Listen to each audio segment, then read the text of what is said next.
பேரிடர் காலங்களின் போதும் தண்ணீரை காய்ச்சி பயன்படுத்த முடியாத சூழலில் ஆஸ்மாசிஸ் முறையிலான பைகளை பயன்படுத்தலாம் என்று அணு விஞ்ஞானி டேனியல் செல்லப்பா தெரிவித்துள்ளார். இது தொடர்பாக நியூஸ் 18 தமிழ்நாடுக்கு பேட்டியளித்த அவர், சவுடு பரவல் என்ற சுத்தம் செய்யும் முறை பேரிடர் காலங்களில் தண்ணீரின்றி ஏற்படும் உயிரிழப்புகளை தடுக்க உதவும் என்றார். இந்த முறை எத்தகைய நீரையும் சுத்தமாக்கிவிடும் என்றும் கூறியுள்ளார்.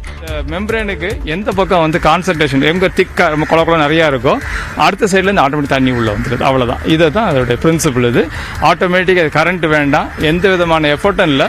நீங்க தூக்கி ஒரு பாத்திரத்தில் சின்ன இதில் போட்டு உள்ள வச்சிட்டீங்கன்னா அதுவே அப்படியே என்ன ஆகும்னா ஆட்டோமேட்டிக் தண்ணி அப்படியே உப்பிடும். ஒரு 2 hours 3 hours, பெரிய சைஸ்னா ஒரு 3 hours ஆகும். அதை எடுத்து நீங்க அப்படியே எடுத்து நீங்க அழகா யூஸ் பண்ணிடலாம்.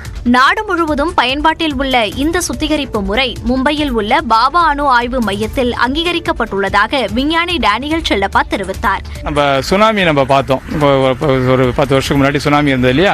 அப்போ இதே தான் மும்பையில இருந்து வாங்கி NGOs நம்ம அப்போ இருந்த கலெக்டர்ஸ் மூலமா நாகப்பட்டினம் இதெல்லாம் ஐ திங்க் கடலூர் இந்த மாதிரி இடங்கள்லாம் பார்த்தீங்கன்னா மக்களுக்கு டிஸ்ட்ரிபியூட் பண்ணாங்க. ஒரு 2-3 டேஸுக்கு நம்ம இதனால உயிரிழப்பை அவாய்ட் பண்ணிடலாம். இந்த பைகள் நாட்டின் பல இடங்களில் உற்பத்தி செய்யப்படுவதாகவும் பேரிடர் காலங்களில் வாங்கி பயன்படுத்திக் கொள்ளலாம் என்றும் அவர் தெரிவித்தார்.